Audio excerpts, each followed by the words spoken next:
Hi, my name is Andrew. My pronouns are he and him, and this is my mom. Hi, I'm Maxine, and my pronoun is she or her. Growing up, we lived in a tight-knit community, so I didn't know much about the LGBTQ community. The things we would hear were more the unkind things. There was no real education around the community.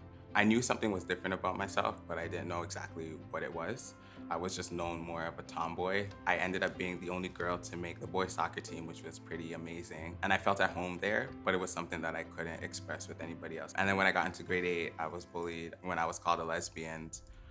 So because of that, going into high school, I tried to make sure that I wasn't called that again because it was not a kind experience. So I was kind of sheltering my identity until I got into college. It was like a whole new world to me where I had people who identified as lesbian, gay, bisexual, which gave me an opportunity to really tap into how I identified, which I stumbled upon the term transgender, which is kind of where I felt I fit. Growing up, I noticed that there was something different about him. I kept asking, are you gay? Are you gay? And he kept saying, no, what are you talking about? No. And then because of our family or how we were brought up, we were brought up in the church.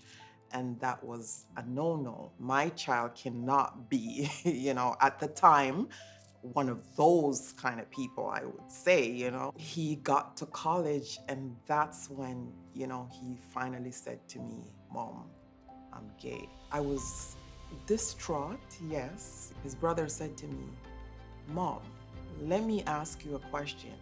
What is your relationship with him right now that's gonna change after saying who he's comfortable with? And I thought about it and I said,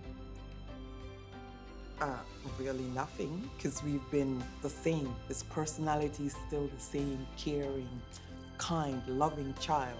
After a while, I had to look at myself. It had nothing to do with DeAndrew anymore. It was about me. And then one day, his fiance at the time sent me a text and said, DeAndrew left you a letter at home and I want you to read it. Think of it as I'm not losing, but I'm actually gaining. And when I read the letter and it said to me that he wants to identify as transgender, that was like another blow to me because I said, okay, I'm just now starting to come into the acceptance of you being gay. And I actually said to myself, why can't you just be gay and leave it at that? Why you had to go and change your whole self? But then there was a line in the letter that said, I am willing to walk away from you, to have my own peace of mind.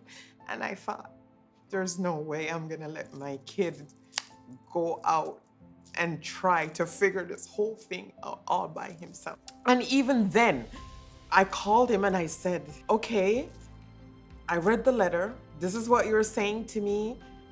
But let me tell you one thing right now, I'm not gonna be calling you DeAndrew. And then a couple months later, I said to myself, even though you said you're accepting of him, not calling him by his correct name is non-acceptance. You can't have it both ways. It has to be one or the other. So here we are. This is my son, DeAndrew.